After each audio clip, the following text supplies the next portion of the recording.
You're not. Go ahead and get us started, Bruce. Yes, welcome. Welcome all to the first webinar hosted by the Network of Evangelicals for the Middle East. Am I coming through okay? I think so. My name is Bruce Fisk, and I'm delighted to moderate today's conversation. We're calling it Annexation 101 on Israel's pending move to annex Palestinian territory.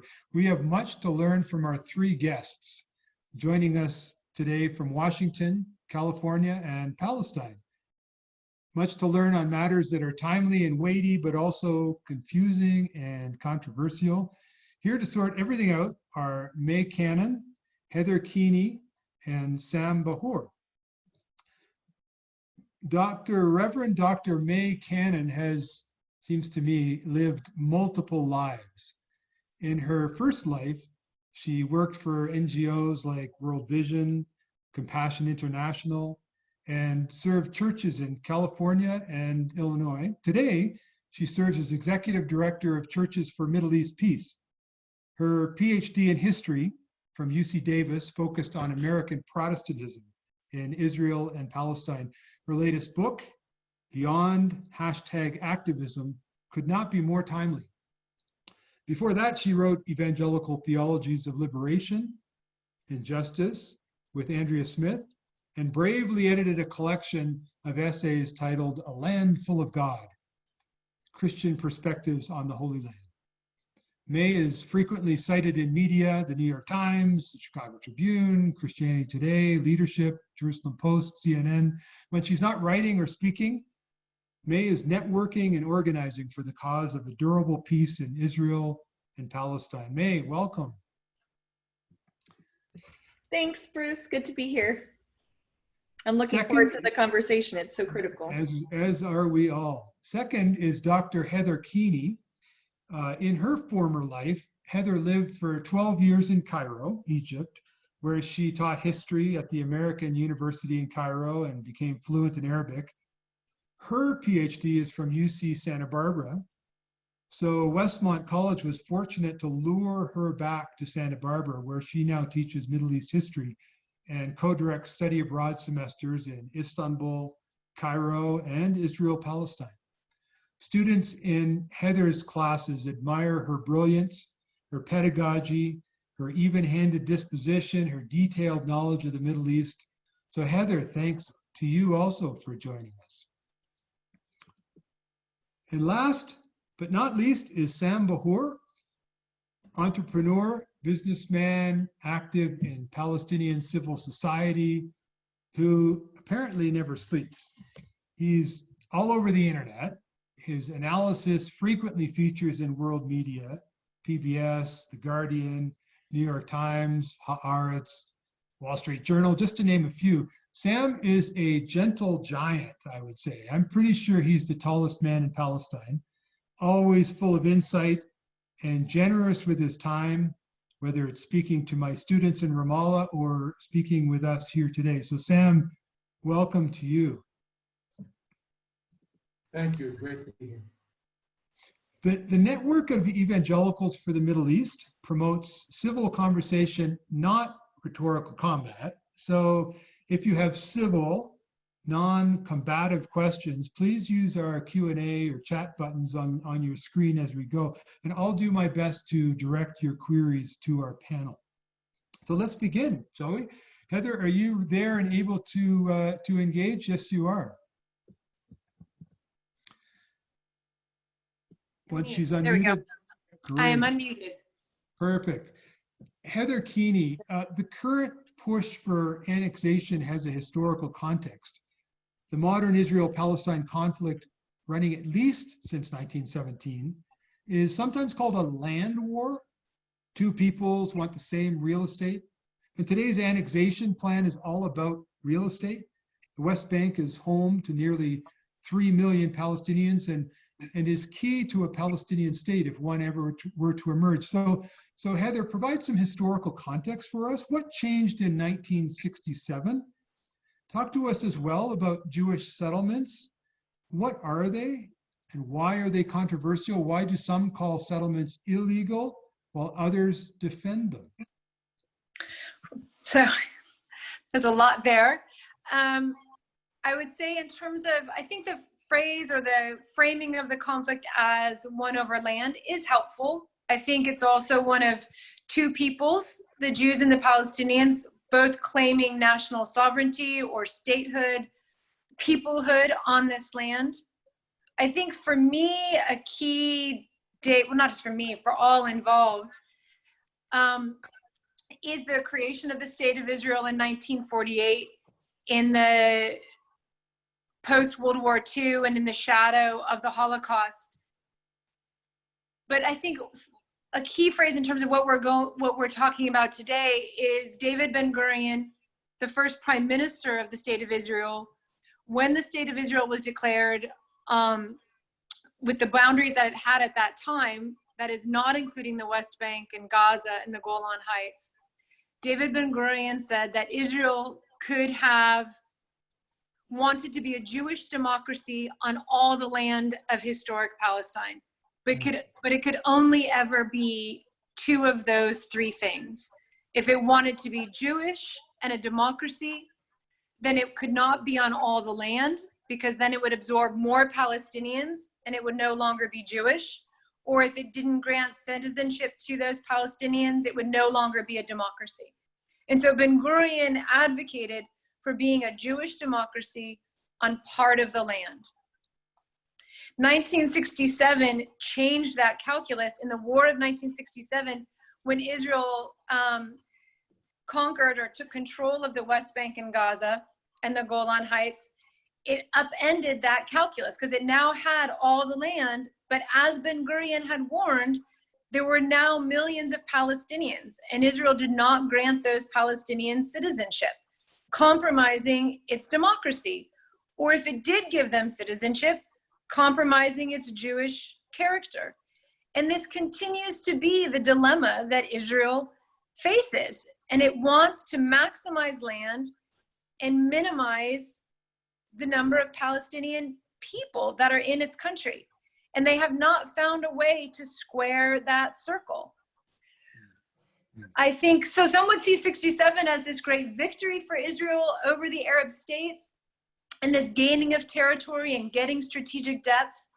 Others would see the victory of 67 as a catastrophe for Israel because it made it an occupying force, no longer this great experiment in democracy, no longer this great hope for the Jewish people, but again, an occupying force controlling millions of people who did not want to be controlled by them, to whom they didn't give citizenship. It made it a country of collective punishment and prisons and rule by military tribunals for many people, and that it's rotting out, some would say, Israelis included, that 67 has set in motion this rotting out of the soul of Israel. One, which is a hot debate within Israel itself. Related to that, since 67 has been this expansion of what are known as settlements. So this desire to, again, I think, treat the West Bank and Gaza as a colony, and that Israel became an empire in 67. And like with colonies, these settlements are creating communities of Israeli Jews in this occupied land, overlooking and ruling over the majority of the Palestinians, people who live there. They're illegal by international law because international law and the UN have repeatedly stated that land occupied in war is not legal and must be returned, like Iraq occupied Kuwait. And so they're regarded as illegal by international law. Those who want to say they are not illegal are those who would say that all of this land belongs to Israel, should be Israel, but the dilemma remains about what to do with the Palestinians who live right next to these settlements, in between these settlements, surrounding these settlements. And that's the dilemma that faces this annexation move as well. Let's come back to that question of Palestinian-Israeli kind of coexistence within the West Bank. And I'll turn to Sam at this point. Sam, you moved to Palestine from the US in the 1990s in the wake of the Oslo Accords that many thought would bring peace and in a few years, 2 states to the region. You had a dream. Remind us of the optimism of the 90s and your personal connection to that. And then why did you decide to uproot your American life and return to your roots in Palestine? Sure, thank you. Well, I mean, for me, it was less coming back with too much optimism. A lot of people came to Palestine during the period post the Oslo Accords, and I can tell you most of them have since left, mainly because they came under the assumption that peace was there. It was steps away, and they came under the impression that the occupation, if not ended, was about to end. I came with a very different context. I was very politically aware and being politically active in the States. I came as an extension of my work against the Israeli military occupation without any kind of blindness or hallucination that things had changed to the point where we can relax. And I came and put myself into an economic development frame. I was part of building the Palestine Telecommunications Company. And to me, that was economic resistance par excellence. And I learned through building that company, which today is the largest private sector company in Palestine, that Israel had and has no intention whatsoever to allow us to create a different reality on the ground. I wasn't throwing stones or missiles. I was trying to build telephone lines so people can have a service that was already available to everyone in the region. And that came under extreme pressures of the Israeli restrictions. So coming back for me, or I wasn't coming back, I was born in Youngstown, Ohio. So I relocated to Palestine. My wife, who was originally from here, did come back. And we had one child born in the States, Irene, and another girl in Palestine, Nadine. And so we built our small family here. And so my coming to Palestine was an extension of my political activism, turned and morphed into more of an economic activism, but both with the same purpose, to find a way to end this military occupation. When I got here, maybe the additional insight was we have to serve the population that's here. There's too much romanticism about the Palestinians, as if we're super people, and we're not. We're just a people who have been battered for a very long time and are in a very, very serious struggle. And those 5 million people that wake up every morning in the West Bank, East Jerusalem, and Gaza have to find a job, love, get married, go to school, et cetera, and that requires jobs. So for every job I can create in Palestine, I believe that I've enacted an act of nonviolent resistance better than throwing any stone anywhere else. Sam, you're reminding us that the occupation is not simply military with checkpoints, it's also bureaucratic, and you face challenges even on that level. Now, beginning in 2000, there's of course the Second Intifada and its violence, the Palestinian uprising, that dashed hopes for many that peace was possible.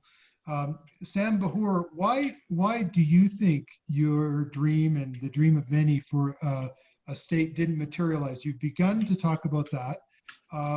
Many would blame Palestinians for militarizing the conflict, but I suspect it's a little bit more complicated. You already suggested that the plan from the beginning was not to see 2 states. Do you want to elaborate on that? No, let me correct that. First, yes, there has been militarization here and there, but that's funny coming from the States these days. Because yes, there's looting here and there, but is that the issue? That's actually a tangent to a very deep societal issue that has to be dealt with. And we can't create red herrings in our minds to take us elsewhere. Same thing here. And I'm a nonviolent person by design. So I don't accept any act of violence, not because I'm a Quaker, but it's because I don't think there's a military solution to this conflict. So I strategically take a conscious decision to be nonviolent. In terms of statehood, I actually give the Palestinians a lot of credit, because if we put the question you asked to Heather in a little bit of a broader context, the Charter of the United Nations, enacted in 1945, spoke against any acquisition of territory by force. It's very clear in the Charter of the United Nations, Chapter 2, 2.4 to be exact. That charter, that message that you cannot take territory by force, existed prior to the State of Israel being created by force.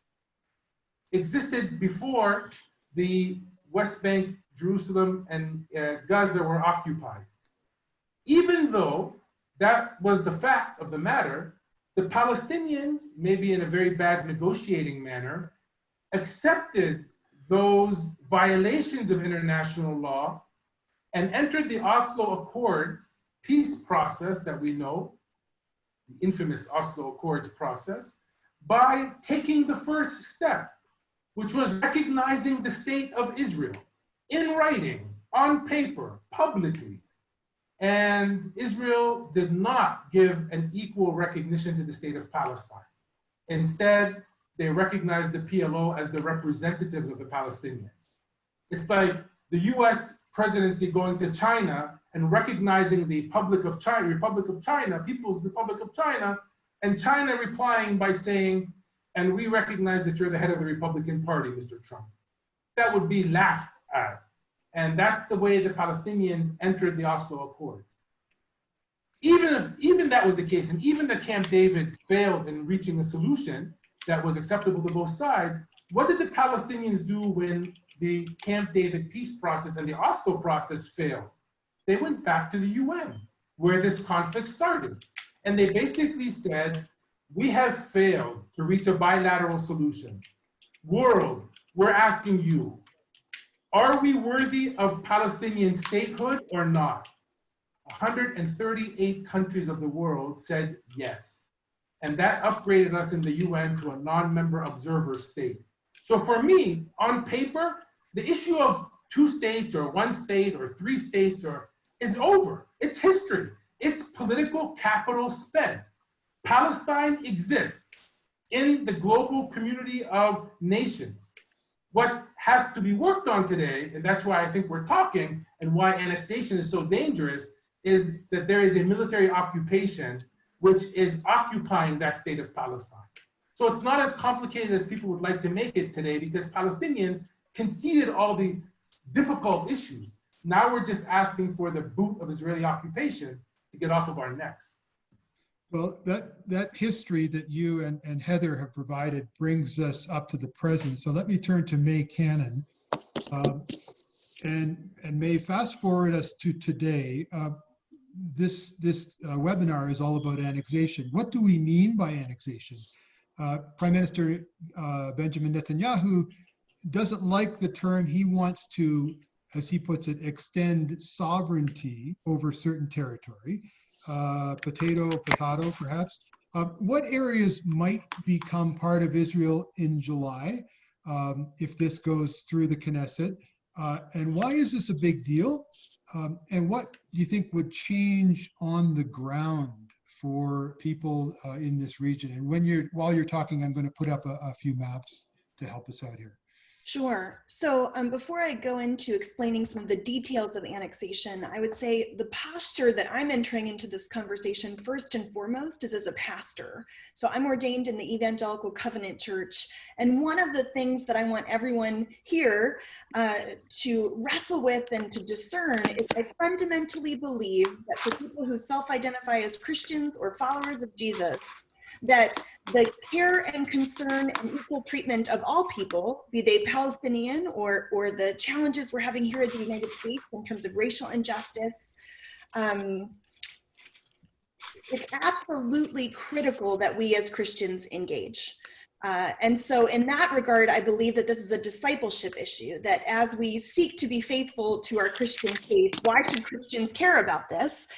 Because it's an injustice, and thus I think Jesus would care about this. So in that regard, what is annexation? Annexation would be the process by which certain territories that have been deemed essentially the future territories of the Palestinian state would be become officially a part of the state of Israel. And so when Netanyahu is talking about expanded sovereignty, he's talking about the government of Israel taking over that land where it would officially become a part of the state. And it's kind of interesting because for people who work in this part of the world or work in the occupied Palestinian territories or on issues related to this conflict, many people would say there's already a de facto annexation, in many parts of the West Bank. So if you go, for example, to the Jordan Valley, which is the area that you see in kind of that orangish color along the left bank, the West Bank of the Jordan River, that Jordan Valley is a part of Area C. So the West Bank is divided into 3 different areas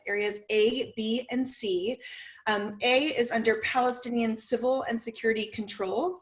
B is under Palestinian civil control, but Israeli security control. And Area C is under Israeli civil and Israeli security control.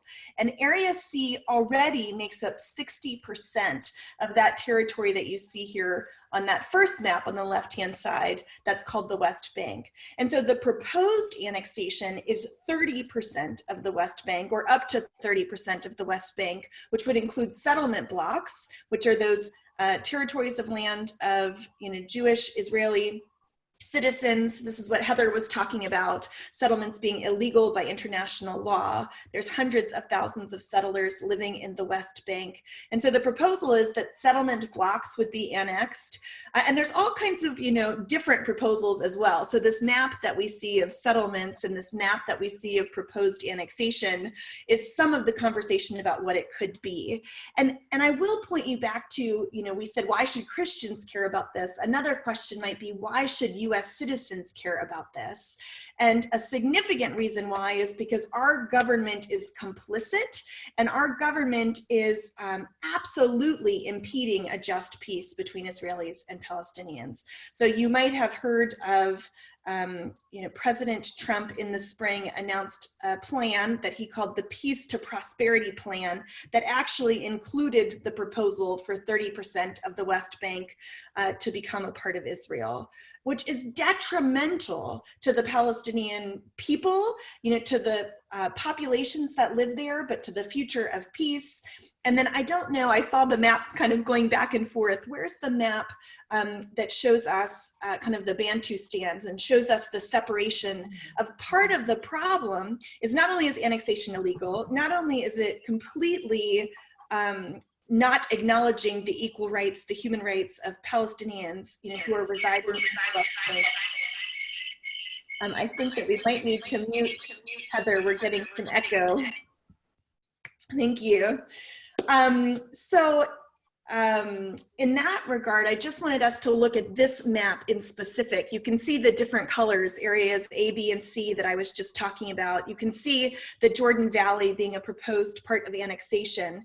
But what's so important to understand here is that when you even look at the former Secretary of Defense of President Trump's administration, General Mattis, he said what's happening in the West Bank will absolutely become apartheid. Many people say it already is. This map shows you how that would come to be. It shows you how population centers of Palestinians living in cities like Nablus and Bethlehem and Ramallah, where our friend, I would imagine, Sam Bahour is right now. It would show how those cities would be even further disconnected than they already are if you had this annexation proceed. So I'll just pause there. That's a bit of a summary of some of what's at stake in this vote that's supposed to go before the Knesset in early July.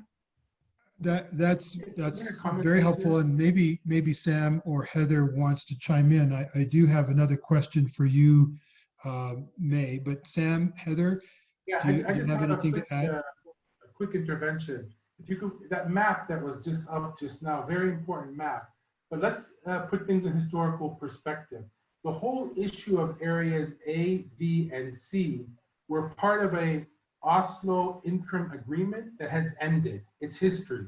So the United Nations, when it defined and accepted Palestine as a non-member observer state, this entire map, plus Gaza, is the state of Palestine. So the other map that would be useful is to put up the Trump vision. He didn't even call it a plan, he called it a vision, something very vague. And it divides things even further than just that 30%. Last thing I'll say is, yes, what is being discussed now in terms of annexation is 30% of the West Bank, but Trump's vision envisions Israel having 100% control from the river to the sea. Inside that agreement, it talks about Israeli approval before anything can happen and Israeli security approval forever. So ultimately, Israel is the sovereign power from the river to the sea, regardless of the different chunks and islands that they want to carve out. But I always want to go back to what the UN definition of Palestine is today. It's the full West Bank, the full Gaza Strip, and East Jerusalem as it was in 1967. So some would say, and in fact, I think Sam has alluded to this, that there has been de facto annexation for some time. This month in Newsweek, Aaron David Miller wrote of the distinct possibility, he wrote, that the war may already be lost. In other words, annexation is de facto on the ground. So Mae Cannon, you as the director of Churches for Middle East Peace are campaigning against annexation. You've already made that appeal, but isn't Israel simply going public and making official and permanent something that's already true on the ground? What's the difference between what's present today and what might be present or true in July? Yeah, great question. And some of it is just a legal distinction. So right now, I started to say in the Jordan Valley, if you travel there, you'll see Israeli flags all over. It's Area C. You know, many Israelis even travel to those parts of the West Bank and don't know that they're in the occupied Palestinian territories of the West Bank. So there might not be a physical difference in some of those little places, specific geographic places, but there would be a huge legal difference. And I think that's what's really critical to talk about. Palestinians living in the West Bank are under Israeli military law. If a child throws a stone who's a Palestinian, they don't have the rights of a citizen because they're under military law. So they go to a military court. Many times children are arrested at the middle of the night. Whereas if a 14-year-old Jewish settler throws a stone who's in the West Bank, they have the protection of the civil law of Israel. So they have the right to have a parent present. They have all kinds of protections of civil law that don't extend to the Palestinians. And so in that regard, can people hear me? I see someone said they lost audio. I'm seeing some messages that that your audio is not working. I don't know, Nicole, if there's, okay. Okay, good. People can hear. Okay, I'll just keep going then. I did see the question, if the US is the main culprit, what are we supposed to do with it? And one of the things we talk about in terms of Israeli policies vis-a-vis the Palestinians is that this in the United States is a domestic issue. You often think of it as foreign policy, but when you look at how much money the US government has committed to funding Israel towards Israeli militarization, that the relationship between our two countries is so significant that we have a presidential election happening in the fall, and there's often a few very distinct issues that determine, the presidential candidates' standings, and Israel is one of the #1 issues in that regard. So this is a domestic issue, and the person who asked that question said none of this matters unless the U.S. Congress changes its perspective, and in many ways we agree, which is why this Churches Against Annexation, and then there's Evangelicals Against Annexation, is such an important advocacy campaign, because we need to let our elected officials know that annexation would be detrimental to the Palestinian people, that it would further entrench injustices that have already exist, and it's ultimately not in the best interest of Jewish Israelis as well,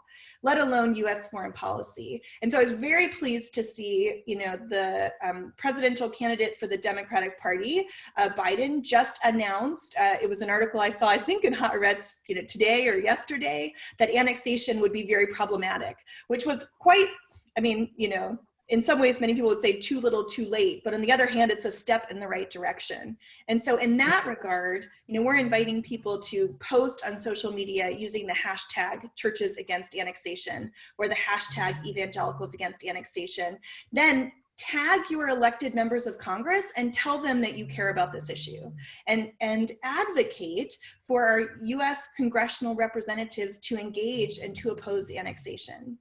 And then the last thing I just would say, Bruce, I saw this question about the discipleship issue and the Jerusalem Post article, which we can post in the chat in a minute. In the Jerusalem Post, some Christian leaders said this is not a Christian issue. Can we talk about why it is? And I would say some of the people who were quoted in that Jerusalem Post or Haaretz article, I'm not sure which one specifically Jeff's talking about, said we have too many problems of our own to be able to pay attention to what's happening in Palestine, right? We have major racial injustice. We have major conflicts in our own backyards. And I would quote Martin Luther King Jr. And I'm not saying this to diminish in any way the realities of our domestic challenges, but he says injustice anywhere is a threat to justice everywhere. And so that's why I believe fundamentally it's a discipleship issue. Thank you. So that is a nice segue to a broader political discussion we could have for a moment here. Heather Keaney, the reactions to this proposal of Netanyahu and his new government globally and even within Israel have been quite sort of consistently negative. There's opposition within Israel on the ground. We're not just talking about Palestinians, we're talking about Israelis. And around the globe, Germany, France, Britain, the EU have all opposed the plan. The King of Jordan is warning of consequences. Some worry that Hezbollah or Hamas may try to stir up a regional war. And interestingly, recently, 220 retired Israeli military personnel, commanders, generals, signed a full-page ad in a number of Israeli newspapers signaling that the annexation would be dangerous for Israel's security. Others, worry about Israel's status as a democracy. But all of this doesn't seem to be worrying Netanyahu. He seems to be moving forward. So given this international opposition, Heather Keaney, do you think that the international actors will do more than issue statements? Do you think there's a will out there to do anything beyond that? And what does Netanyahu hope to gain by moving now, by annexing territory in July or in the months to come? Can you hear me, first of all, before I? Yes, Good. perfectly. I mean, I think politics is about timing, and I think Netanyahu has proven himself to be a very wily and experienced politician, so I think timing is everything. I think July is strategic. I think he's going for this before our presidential elections. So I would certainly want, hope that we can engage further with the conversation that Mae just addressed about, is this a domestic issue in the US? I would say it very much is. The fact that what happens in Israel follows the US presidential cycle says that it is very much our issue. So I think Netanyahu sees an ally in Trump and wants to make sure that this gets done on Trump's watch. I think he also sees, and I fear he may be correct, that the rest of the world is distracted and that this is controversial and illegal, but that European states are issuing statements, but do they have the political will in the time of COVID? Still the economic shadow, even if we get a vaccine for COVID, trying to rebuild economies. I think his calculation is that nobody is going to do anything. And my fear is that he's right. I don't see the international community coming together on this issue. I fear that it will be another South Africa, that this will go on and it will get worse and worse in the plight of the Palestinians in these isolated, effectively townships. I mean, Israel will look more and more like South Africa. until the international community is forced to engage once again. But again, it's Palestinians who will suffer in the meantime, is my fear, which again, I think brings it back to this idea of a US domestic issue, that this is a domestic issue. Trump is seeing this, and it's a Christian issue because it's evangelical support for Trump, that he sees that this is a key thing, that a part of this is to appease a base, as I understand it. And that he sees that evangelicals, or certain segments of the Christian population in the US, are bigger supporters of this than many Israelis. I mean, this is very much a US domestic issue. And so I feel like it's incumbent on Christians in the US to be engaged, because if we're not directly affected, even though it's our politics and our domestic agenda that's driving this, it's Palestinians who are going to bear the brunt. So how can we not engage with this when they don't have a vote? So let's turn to one of those Palestinians, Sam Bahour. You recently called this a move or push for annexation another Israeli annexation, the 2020 version of annexation. So I'm curious if you want to expand on that a little bit, but then more generally, what does all this look like from Ramallah? I mean, most West Bank Palestinians do not live in the areas that are being proposed for annexation, maybe close by, but not in those areas. How will residents of Ramallah be affected if this goes through? And then let's talk about the Palestinian Authority, which has, let's admit it, a low credibility and weak support on the Palestinian street.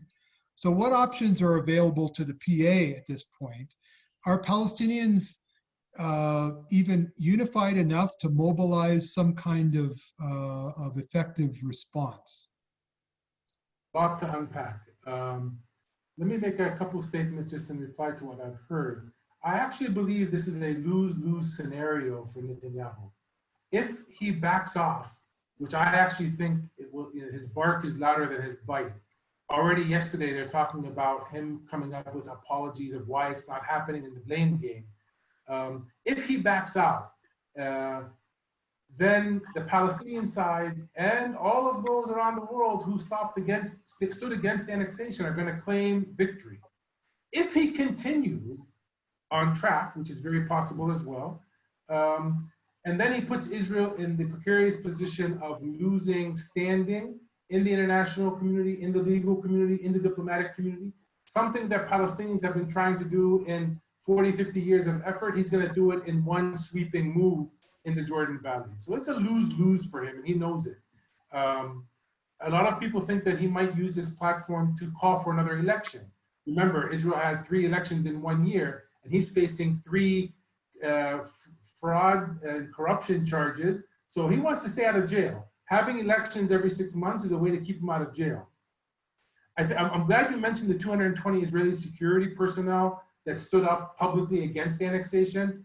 Footnote here, not everyone who's against annexation is against it for the right reasons. For example, settlers, many of them don't want annexation. They don't want to see a Palestinian state at any cost, at any size. So we need to be clear about what being against annexation means. This is not about annexation. Yes, it's annexation in the headlines today. This conflict today is about ending Israeli military occupation in the state of Palestine. And the worst thing that we can do is to give Netanyahu a nice red herring that he created for us called annexation and forget the core of how to end this misery that we've been living. The emperor, if he moves forward, is now totally naked. First and foremost, places like European Union never ever talked about Israel in terms of sanctions. I don't think they're close to doing it, but they started the discussion because he's threatening annexation. Israeli apologists, many of them evangelical Christians, are stuck because they're seeing what the reality of this Trump plan means on the ground, which is perpetual conflict forever. I don't think any human being wants to see that happen. But most importantly, the threat of annexation, which has already happened, moved the Palestinians. moved the body, as Heather properly said, who doesn't have a chair at the table. It moved us to finally close the chapter of the Oslo Agreement. It moved people to start to mobilize. This was a paralyzed society up until a month ago. So I think there's some silver lining in moving forward in a constructive way. You mentioned a lot of people are not in the areas that are going to be annexed. Two things to say here. One is the Jordan Valley is our food basket. Take away our food basket, every single Palestinian is negatively affected. So let's keep that in mind. And I would use the analogy of Wall Street. Wall Street is far away from most Americans. If it collapsed, what's the big deal? They're not there. Every single American, I hope, has a pension plan linked to Wall Street somehow, some way. Your deposit in your bank is linked to Wall Street. So there's areas where you don't have to be physically present to have a great interest to make sure you do not collapse. How it's looking from Ramallah is different. I mean, first, we're not getting a clear reading because of COVID. People are not out in full force, so we're not interacting like we usually do. What we're seeing is that people it's a generational kind of gap. The younger generation is using this act of annexation to make the point that a Palestinian state cannot happen. And they tell people like me, Sam, you're dreaming. Okay, it's on the papers in the UN, but in reality, it will never happen. We only have one default endgame, and that is one state called Israel from the river to the sea, and we have to convert this into a civil rights movement and call for civil rights. I can argue that, but that's what one generational segment is talking about. The older generation, who maybe is more aware of what the PLO was all about and what two states was all about, and the long, hard effort to get to international recognition of not only our rights, but of our state, are more worried because they see that Israel's not interested in one state by any stretch of an imagination with equality. And they're definitely talking about not allowing a Palestinian state to emerge. So the more mature, I would say, generation politically is seeing this act of annexation as closing the chapter on an attempt to equitably solve this through negotiations. And that's, to me, the most dangerous part of this. Because if people lose hope that a conversation in international law and third parties getting involved is not going to resolve this, we are moving closer and closer to violence at levels that may have not been seen before. And if not now, for a very long time to come. And that's something I can't accept. So I will do everything I can to keep the focus on getting the Israeli occupation out of the state of Palestine, so both of these societies can start to rehabilitate and hopefully future generations learn how to live better together. So Heather Keaney, it sounds like Sam is saying that even if the Palestinian Authority closed its doors, handed over the keys and said, you get everything, we're done. You can have security issues, but you can also run the schools, clean the sewers, make this entire territory between the river and the sea one thing, you get it, you win. That wouldn't work. That's not a solution that would be accepted. There would continue to be in the resulting single entity 2 tiers of people. There wouldn't be one equal status for all between the river and the sea. Is that fair to say? So far, yes. I mean, I think one of the things that has been a huge learning curve for me in the last 10 years is learning more about the 2-tier system, as Sam pointed out, within the state of Israel itself, that it presents itself for all of its citizens as being a democracy because there are individual rights of assembly or freedom of religion. But what they don't address is that there's also, by claiming and emphasizing it's a Jewish state, Jewish citizens have a whole additional package of rights that they have as Jews. That's what it means to be a Jewish state. So all non-Jews do not have those same rights. So even if Israel absorbed everything, and even if they gave citizenship, right? So there's like several problems. One is they could form one state, but not grant citizenship. That's a disaster.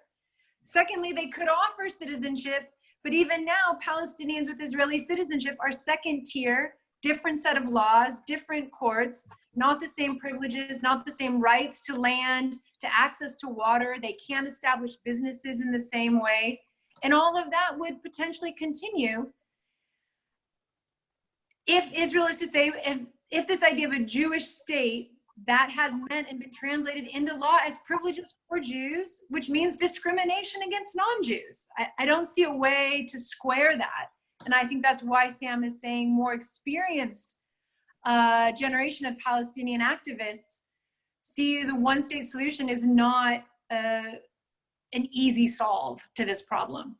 Now the huge fear, as you well know, in Israel among Jewish Israelis is not only the security concerns, which I think the Israeli military more or less keeps under control, but the demographic threat, right? This is the big time bomb. The prospect in the minds of Israelis that all people would have a vote would soon transform the state into a minority Jewish population, and that's a real issue that is alive and existentially pressing in the minds of Jewish Israelis. That we do need to keep in mind as an additional complication here, notwithstanding what you've just said. Let me, with that though, turn to Mae Cannon and ask a different kind of question. Mae, you've already addressed this to a point, but this webinar is sponsored by the network of Evangelicals, the E word. About 80%, more or less, of evangelicals in America believe that God promised the Holy Land to the Jews and that promise still holds. These folks may even have celebrated this year when Donald Trump unveiled his deal of the century, his plan, his vision, that clearly, I think, favors Israel and even tacitly threatens the Palestinians if they fail to cooperate. Mae, imagine that you're in an elevator with Christians inclined to celebrate every inch of promised land that is under Israeli control. The elevator ride is short. What do you say? Yeah, well, I think it'd be a tough conversation. I hope it's a 100-story building and I have, maybe the elevator breaks down so I could have a few more minutes. But I have the privilege of leading a broadly ecumenical organization that has, Catholics, Orthodox, mainline Protestant, evangelical, peace churches, and Unitarian Universalists. So all that to say, there's a breadth of theological perspective for churches for Middle East peace. For myself, who I identify as an evangelical, I'm ordained in an evangelical denomination, I think it's critically important that we understand, I think it's absolutely possible to maintain a conservative theology and even to maintain what many conservatives believe, the Jews are God's chosen people, and yet within the construct of that own theological framework to understand that that doesn't justify confiscation of Palestinian land, the abuse of Palestinian people, the ongoing abuses of the occupation. So let's just say we're all conservatives, we all believe in the inerrant word of God. When you look at the covenant of God with the Jewish people in the Old Testament, in the Hebrew scriptures, there were mandates for what the covenant relationship was supposed to look like. How are the Jews supposed to respond to the needs of their neighbor? When we look at Abraham and his wife Sarah died and was buried in Hebron, he didn't take the land. He paid for the actual place where the tomb of the patriarchs is, in Halil, Hebron today. Right? When David conquered Jerusalem from the Jebusites, he went back and paid the Jebusite king for the land that he had conquered. So, this is not, our policies at CMEP or anything like that, but I think often the debate needs to be within the context of, for people who have a framework of saying the scriptures are the sacred text of God, let's really then look at what they say and let's look at what the Old Testament says, and we haven't even gotten to Jesus yet. who said, you know, the Old Testament says an eye for an eye, a tooth for a tooth, but I say to you a whole different covenant that talks about not only loving your neighbor, but loving your enemy. So, I mean, we can make the argument through the teachings of Jesus all day long, but I would argue that with a conservative reading of the scriptures, we're mandated to love our Palestinian brothers and sisters who are not, what did you say earlier, Sam? You said, you know, sometimes we romanticize, you know, who are a people who are struggling, and there's a history of violence at times that needs to be rejected, and there's beautiful things, and you know, there's beautiful Palestinian culture and history, and there's aspects of the culture and history that also, you know, are in need of redemption, if you will, just as there are for any people group that exists. And so that would be my response to that question. So one of the things you might have said on the elevator was that tomorrow there is another webinar sponsored again by the Network of Evangelicals for the Middle East. Can you see it there on your screen? It's The Bible and the Land of Promise, a Christian Conversation. So in this webinar, the question is going to be posed to 4 biblical scholars, 2 of whom would self-identify as Christian Zionists and 2 of whom would not. And we're hoping to have a lively, engaging discussion between them about where evangelicals differ and how they see Israel's relationship and the Jews' relationship to the land differently. There will be hopefully lots of light and not too much heat in that conversation. There's another resource that on the elevator ride would have been good to point them to. Mae, do you want to say a little bit about the Advocacy Summit? Sure. So all day on Monday, Monday the 22nd of June, so that's this coming up Monday, CMEP's doing our annual Advocacy Summit, so Churches for Middle East Peace. It will be a virtual summit, so we'd love it if you join us. There's a registration page there. We've got some great special guests. Jeremy Ben-Ami is the Executive Director of J Street, who'll be one of the keynote speakers. The other keynote speaker is Dima Khalidi, who is the Executive Director of Palestine Legal. She'll be talking about Palestinian human rights. We have some panels talking about how COVID has affected the broader Middle East. We'll have someone from Gaza with us, which we're very grateful for. And then at the end of the day, I'm not sure, it might be too late to sign up for the advocacy groups, but the information would be on the website. The idea is that this is a day that will give us information that we can then use in our advocacy as we reach out to our elected officials. So thanks for that commercial to sneak in there. We have 5 minutes before Zoom is going to kick us off the air. There have been some questions come in that we've addressed. Before we look to just a few remaining questions from viewers, Heather and Sam, do either of you want to specifically address the evangelical American community to tag on to what Mae was just saying in terms of what your word would be, your challenge, your call, invitation? Sure. I think, I don't know if I'm on, but Yep. I think, as I said before, we are not bystanders of this conflict. We are active participants, and it's in part because of evangelical support that things are in the situation that they are, that the support that we give to our policies here. I think we're challenged by what does it mean to be children of the kingdom of God, and children of US and US foreign policy. And I feel like those are in tension, but I feel like our ultimate loyalty should be to the kingdom of God. And I think the principles of that kingdom are clear. And as Mae said, the Palestinians are our brothers and sisters. They are deserving of full equality and protection. And for better or worse, that rests surprisingly in our hands. And I think our voting and our advocacy and our donor money affects their lives. And therefore we have to handle that responsibly, and in a way that is honoring to God. Sam Bahour, as you take a final word, I'll just tag on a question that came up in the Q&A that goes back to where we began, and that is the 90s and the Oslo process. So the questioner is asking, is Oslo basically over? Is it even relevant? Do we need to start from scratch?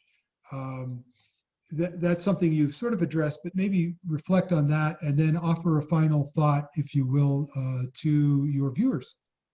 Sure. In terms of the evangelical community, I actually want to just speak briefly about my own personal experience. I've received many evangelical groups from the US, mainly they come from Telos Group, who brings them here.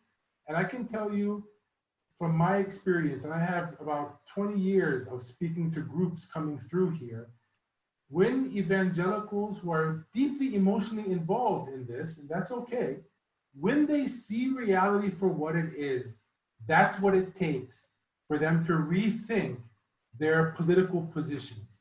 And I say that in terms of, I don't know what the future endgame looks like, and I don't think anybody here or on this call is going to be able to define that. I think we need to separate some kind of political endgame and talk also about the here and now, which is a rights discussion. And when people see the violations that are happening in our lives, they take a step back and they say, what? We didn't know what that occupation meant in a day-to-day way. We didn't know that we're funding this and supporting it and covering up for it. And evangelicals, more than anyone else, maybe equally Jewish American groups that come, when they see the reality, at core, we share the same values.